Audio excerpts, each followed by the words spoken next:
同学们好，继续学习合并财务报表。我们上节课谈的是合并范围，那把这一部分呢做一个小结。合并范围是非常强调控制，控制的概念是说拥有对被投资方的权利，然后是参与被投资方相关活动享有可变回报，再一个是说运用权利影响回报金额。这是我们谈到控制的概念。接下来在权利这一部分说的是实质性权利，实际可执行的。保护性权利不能算数，所以保护性权利你不要算的，一定是实质性的。那对于实质性权利主要是体现在表决权，没有特别说明，一般我们就说半数以上，这么个概念。当然也有可能是靠合同来进行安排，比如说结构化主体，这就是实质性权利的表现，这么两个方面。那相关活动一定是说对被投资方的回报产生重大影响的活动，不是被投资方所有活动都算。可变回报是随着被投资方的业绩而变动的回报，是为可变的。然后呢，我们谈到运用权利影响回报金额，权利一定是主要责任人的，代理人行使的权利那是主要责任人的，不是代理人本身。要知道一下这个事情。再有，母公司是投资性主体。那这种情况呢，什么样的公司合并？为他提供服务的，为他的投资活动提供服务的，那前面谈到，比如说就是操盘手这些人，那为他提供服务的合并，剩下的不合并，剩下的是以公允价值计量，且其变动基础当其损益，所以这是个豁免。然后母公司投资性主体的母公司要不是投资性主体，那就都合并呗。只有母公司是投资性主体的，才有豁免这个事情。我们下面看一个多选题。关于合并范围，下列说法中正确的有 ：A. 在判断投资方是否拥有被投资方的权利时，应仅考虑投资方及其他方享有的实质性权利，这没问题啊，权利必须是实质性权利。B. 在判断投资方是否拥有对被投资方的权利时，应同时考虑投资方及其他方享有的实质性权利和保护性权利，保护性权利不能算数的，我们只是考虑一个实质性权利。C. 投资方仅持有保护性权利，不能对被投资方实施控制，也不能阻止其他方对被投资方实施控制，这个没问题啊，你保护性权利阻止不了。D. 在判断投资方是否拥有对被投资方的权利时，应仅考虑投资方及其他方享有的保护性权利，那肯定不行。所以我们这个是 A、C 正确。再看下面一个多选题。下列项目中应纳入 A 公司合并范围的有，就看哪个纳入 A 公司合并范围。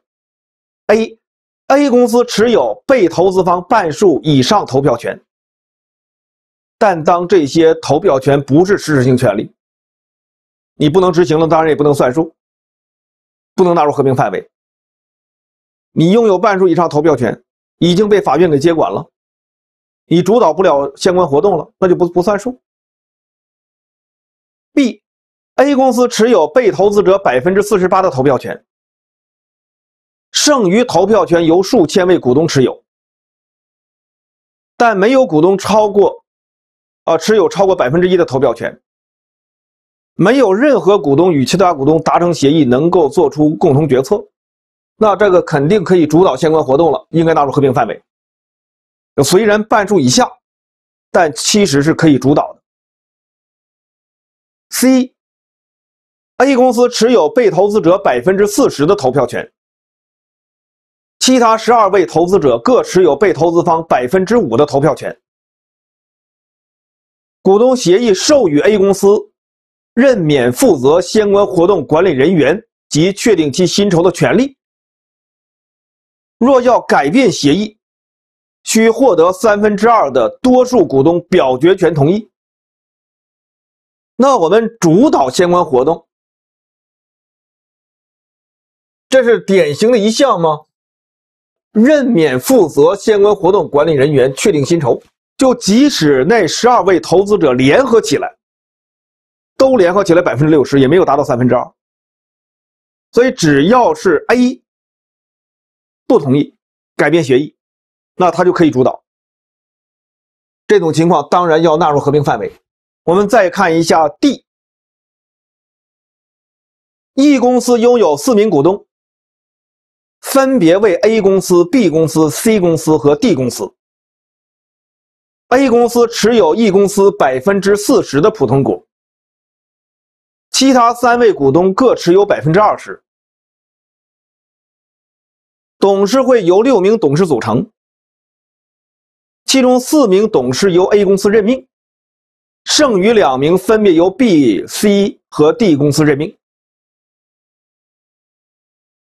那咱们可以看到，6名董事，这边4名是由 A 公司任命，可以主导了相关活动。那当然，这个应该纳入合并范围。所以前面说的是关于合并范围，要能够会判断。第3节，合并财务报表编制原则、前期准备事项及程序。在这一节里面会介绍5个问题，但是有的可能简单提一下就完了。一个是合并财务报表的编制原则，第2个合并财务报表编制的前期准备事项，第3个合并财务报表的编制程序，第4个编制合并财务报表需要调整抵消的项目，最后合并财务报表格式，这就不重要了。我们先看第一个大的问题，合并财务报表的编制原则。遵循的原则，第一个是以个别财务报表为基础，母公司的报表纳入合并范围子公司的报表，以它为基础，但不是说只靠这几张报表就可以编出来的。我们还要考虑到一些其他的，比如一些内部交易，还要有一些其他的资料。第2，一体性原则，把母公司和子公司作为一体，站在整体上，那你该调整调整，该抵消抵消。所以谈合并报表一般不是法人，母公司是法人，子公司是法人，合并报表只是一个会计主体。为什么编合并报表？基于实质重于形式，我们要看集团整体的财务状况、经营成果、现金流量方面信息的，所以你要编合并报表。再有一个重要性的原则，说合并报表里面是不是说只要内部交易都彻底的把它抵干净？也不一定。举个例子，如果在集团里面有一家酒店，那集团内部的人员到这家酒店去住，一方是属于管理费用、差旅费，另一方呢是酒店的收入，那这两者要不要抵消？如果说住的很少，接待大部分都是集团外边的，那可能就不用抵了。但如果说住的酒店人比较多，大部分的收入都来自于集团内部的，那可能就要进行抵消，所以有一个重要性。第2个问题，合并财务报表编制的前期准备事项，就是你编合并报表之前都要准备什么？第1个，统一母子公司会计政策。这个统一，有的是个别报表已经统一过了，合并报表是不用统一了。比如我们把一家公司给控制了，告诉他你的会计政策按照我的来调，它个别报表可能就调完了。那有的呢说我就不调，我多少年了不动，你自己调去。那可能在合并报表这层面做出一些调整。那不管怎么说，会计政策要统一。不过由于我们考试没什么太大的关系。第二，统一母子公司的资产负债表日及会计期间。那如果说子公司、母公司都是在境内，这没什么问题，本身就统一的。但是要是子公司在境外，比如在美国，美国有的公司它的报表的年度嘛，到9月30号，而我们的年度的报表12月31日，那你要进行统一吧，统一会计期间。第三，对子公司以外币表示的财务报表进行折算，外币折算的一部分已经谈过这个问题了。你比如说子公司的报表以美元来反映的，我们先要把它折算成以人民币反映的，然后呢再进行合并。那折算的做法在外币折算那一部分大家已经都学习过了，比如资产负债都按照资产负债表示计息汇率折，利润表的一些项目可以用计息汇率，也可以用与计息汇率近似汇率，比如说平均汇率来折。然后所有的权益的一些项目按照发生时的，除未分配利润之外按照发生时的。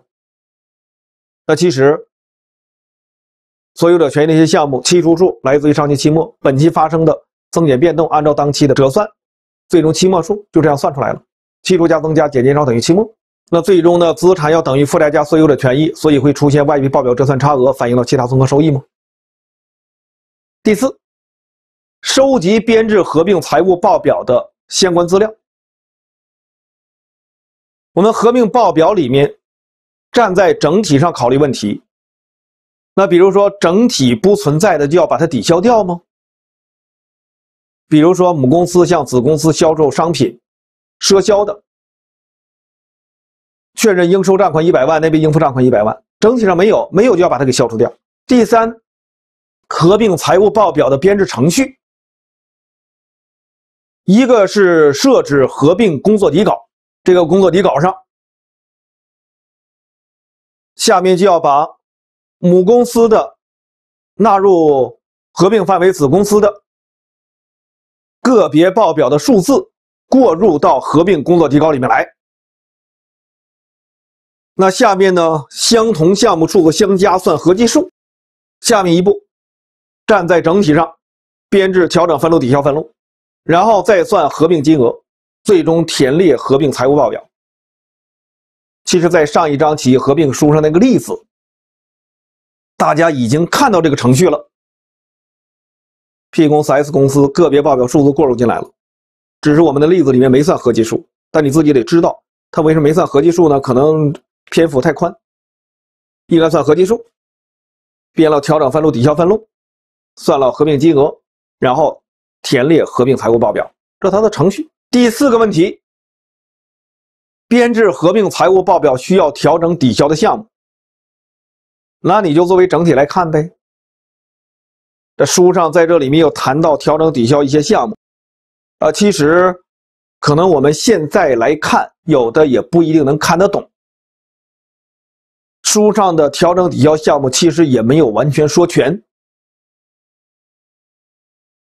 我下面说一个比较难的，咱们一块儿分析一下，站在整体上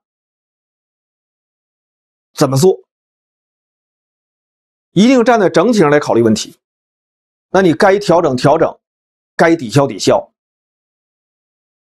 整体上该做的，个别报表没做的，我们还得做。比如说，母公司将以写字楼出租给子公司，形成投资性房地产，并采用公允价值模式进行后续计量，就这么一件事情。你看，站在整体上，我们要抵消什么？站在整体上还要调什么？比较难啊。如果说我下面所谈到的，你要能够大部分都想到了，那就挺好。那首先我们想，站在整体上有没有这个投资性房地产？有吗？没有，整体上还是写字楼，还是固定资产。所以我们首先就要将母公司把非投资性房地产转换为投资性房地产的分录，你就得给冲了。比如说转换的时候，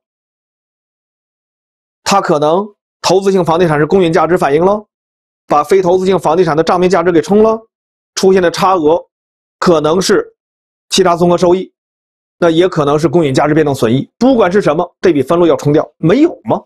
那接下来想，母公司是采用了公允价值模式进行后续计量，它的公允价值变动损益跟投资性房地产公允价值变动整体上有吗？没有，没有做的东西就得冲掉，冲呗。那再想吧，还有什么？母公司投资性房地产出租会有租金收入，那子公司那边会有租金费用，整体上有吗？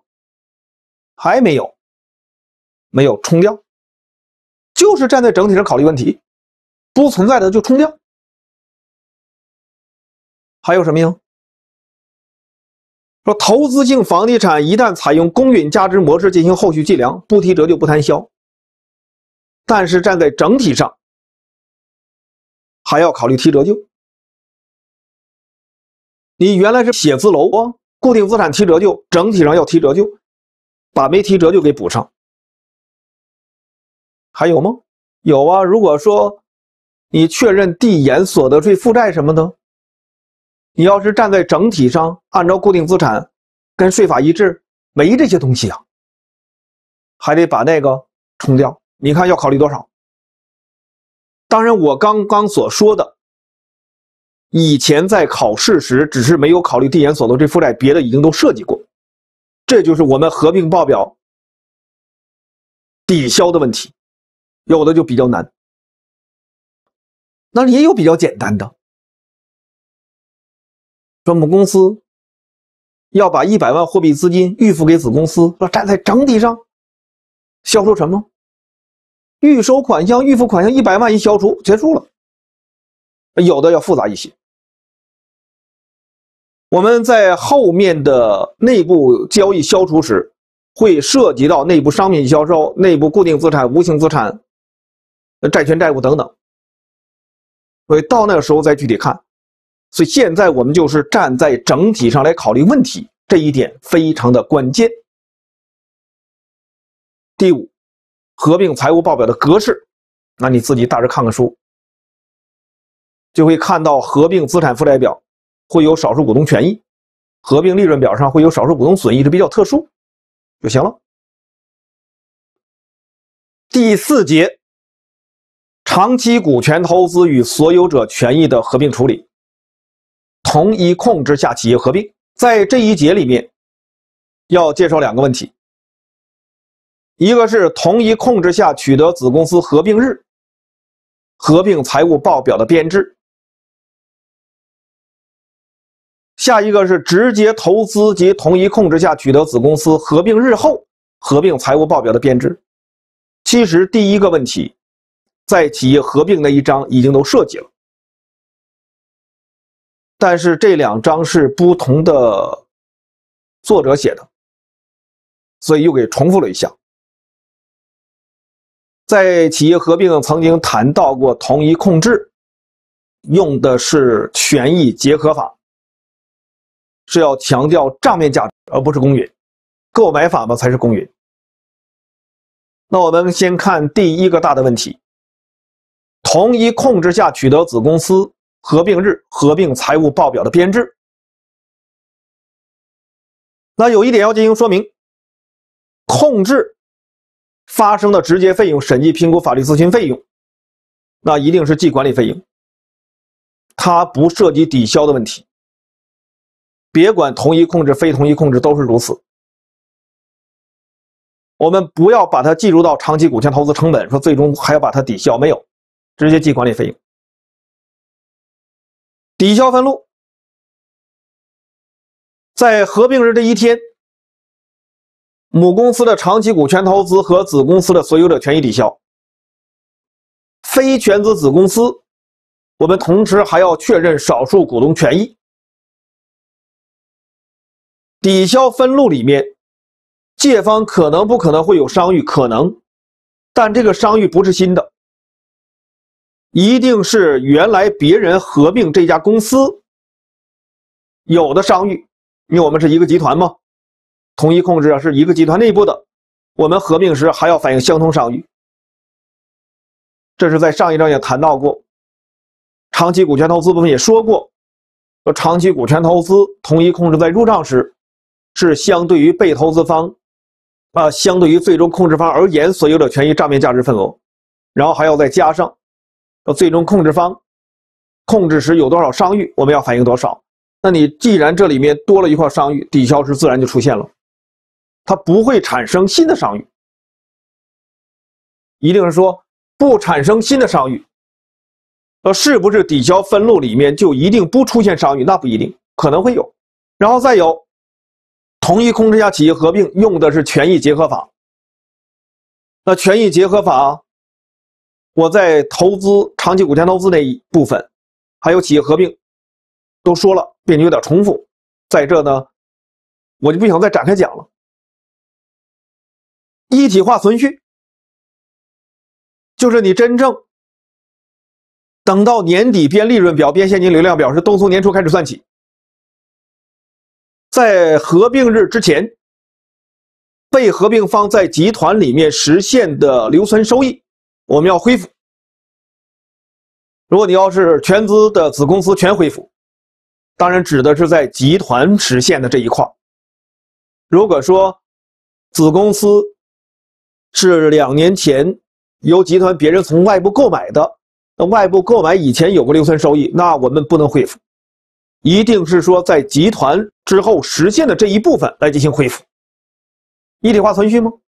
因为在集团实现的，原来在我们集团的留存收益里有，你在合并日把它给抵消掉了不行，所以对它要进行恢复。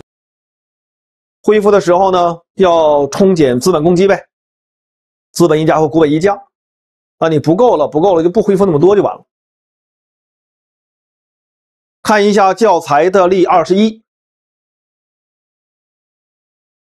甲公司20卯2年1月1号以2.86亿万元的价格取得 A 公司80%的股权 ，A 公司净资产的公允价值为3.5亿万。甲公司在购买 A 公司过程中发生审计、评估和法律服务等相关费用120万元。上述价款均以银行存款支付。甲公司和 A 公司均为同一控制下的企业。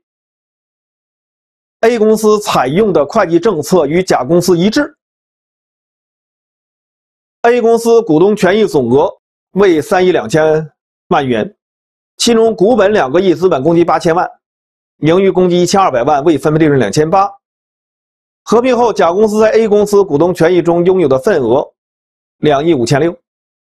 因为同一控制，谈账面价值份额，我们这里面呢就是给定它的所有者权益是3.2亿万，而持股比例是80%，所以形成的数呢3.2亿万乘以80%，2.56亿万。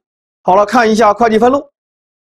长期股权投资享有被投资方账面净资产的份额2.56亿万，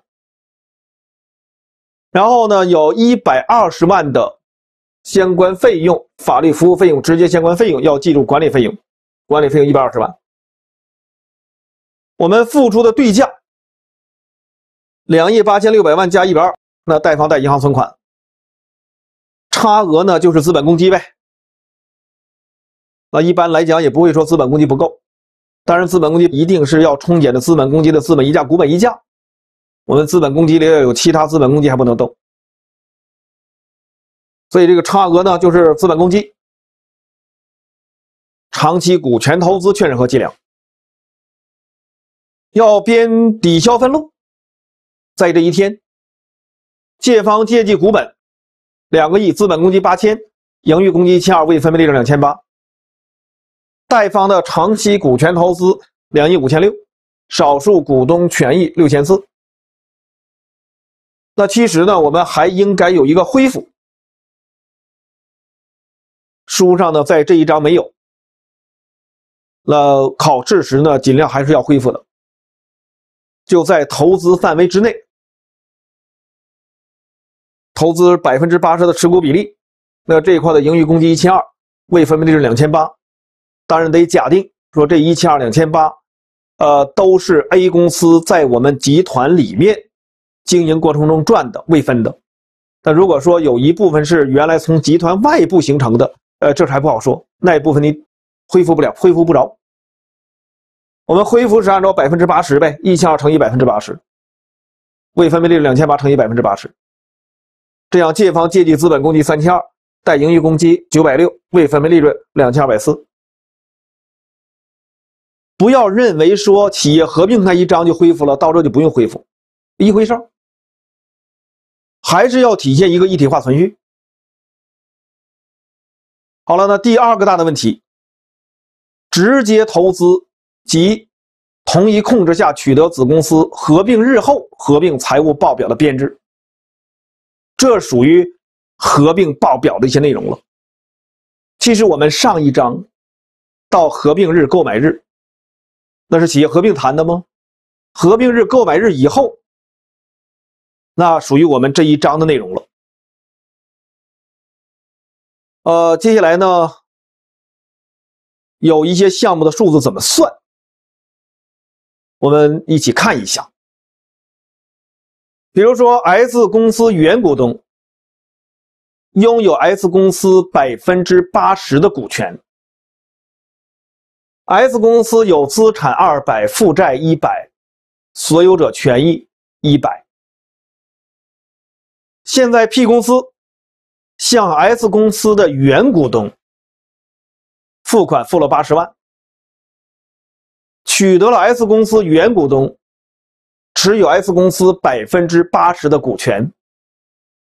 现在是 P 公司拥有 S 公司80%股权了。由于呢 S 公司是法人，还在继续经营， P 公司不会把 S 公司的资产负债纳入 P 公司账内，但是付款付了80万，做会计分录呢，就只能说借记长期股权投资80，贷银行存款80。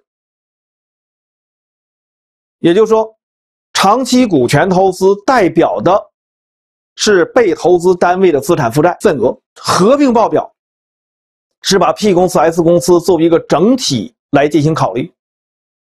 然后也说了，合并报表的所有者，那是属于 P 公司投资者。因此你学合并报表时，一定要站在母公司投资者的角度去考虑问题，这时候就好办。那站在 P 公司投资者的角度，这项业务是什么？就是付款付了80万，得到 S 公司资产负债的80%。如果说 S 公司资产负债全部进入到我们的合并报告主体了，还有20%是属于少数股东投资者的，那是少数股东权益。因此，在合并日这一天，母公司的长期股权投资和子公司的所有者权益就要进行抵销，我们要编抵销分录，把子公司所有者权益全抵了。咱们也知道，原来 S 公司的所有者他是属于 P 公司的，因为 P 公司将他投资了嘛。而站在合并报告主体上，当然他不是。您不说吗？合并报告主体投资者是 P 公司投资者，所以把它抵掉。由于合并报表是把 S 公司资产负债全部进入到我们的主体里面来了，合并报告主体，所以那个长期股权投资也不应该有，把它抵掉。然后呢，这里面资产负债都进来了，有20%部分不属于 P 公司投资者的，反映到少数股东权益里面去，大致是这样的吗？就抵掉了。因此，这一项业务从合并角度，你就想是资产进来200，负债进来100，然后呢，付款付了80万，还有呢，进来这些东西是别人的少数股东权益。结果是什么？借资产200，贷负债100，贷银行存款80，贷少数股东权益20，就形成这样一个结果。这个问题在企业合并，包括长期股权投资都说过。我们接下来要看后面的，往下来，合并报表上以后在编制时，我们要会算少数股东损益，我们要会计算少数股东权益。那接下来看一下这件事情，说假定合并日为2016年1月1号，这一天，2016年 P 公司实现净利润1000万，这1000万呢，说扣除从 S 公司分得的现金股利了。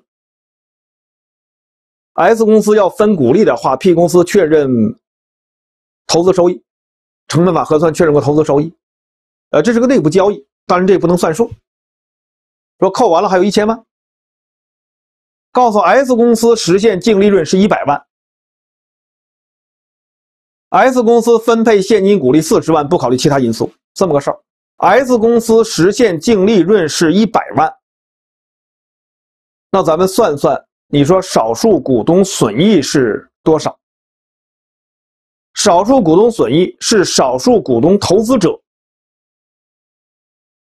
在子公司净利润中享有的份额。这里告诉 S 公司实现了净利润是100万，我们先说这个吧，合并净利润。合并净利润应该是1000加100等于1100。当然，你也可以怎么考虑这个数？合并净利润，比如说 P 公司实现利润要是含分股利的时候，因为它分股利40万，40万呢 ，P 公司拥有 S 公司80%，32万。你可以是1032加100，然后再减去32，因为那个投资收益是属于内部的要被消除掉的，所以最终合并净利润肯定是1100。那少数股东损益就是少数股东投资者对子公司净损益享有的份额。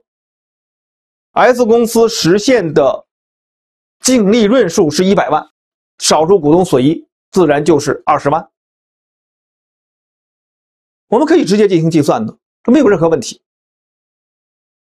那接下来再看归属于母公司净利润，那就1000加上100乘以80%呗，1080。这也是一个词啊，合并利润表上有合并净利润，然后有少数股东损益，最终是归属于母公司净利润1080。我们下面再看一看少数股东权益。那你想想少数股东权益怎么算吧？合并资产负债表上，少数股东权益2016年12月31号的数字怎么算？你可以期出合并日时的少数股东权益乘以20，期出啊。然后呢，本年 S 公司实现利润了，100乘以20%是20万，那会增加少数股东权益呗。还怎么办啊 ？S 公司又分股利了，分了股利40万，少数股东权益减少多少？40万乘以20%，那就期末数呗。所以少数股东权益到16年底，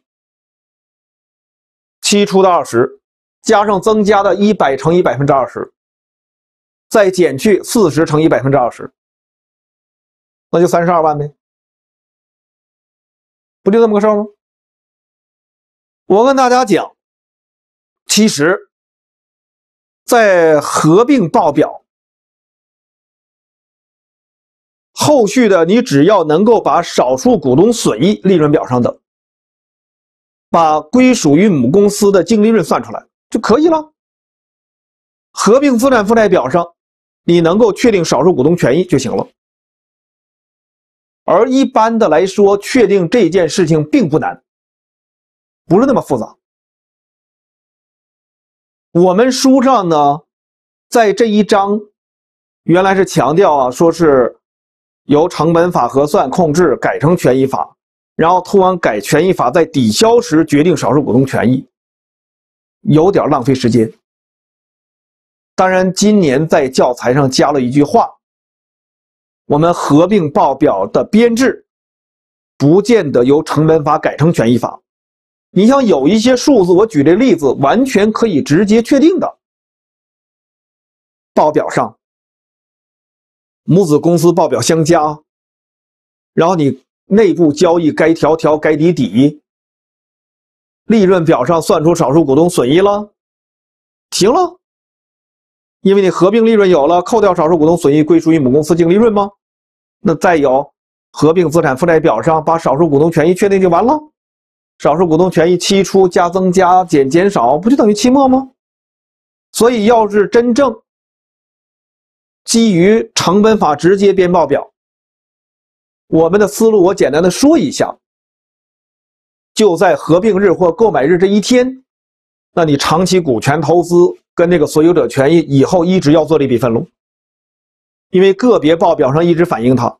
你长期股权投资，比如这里面有80，等哪年过了还是80，长期股权投资余额没动啊，成本法吗？所以就把合并日这笔分录还要抵，剩下以后的相加，相加之后要是非全资子公司，以利润表上算少数股东损益，资产负债表上算少数股东权益，就结束了，基本是这样。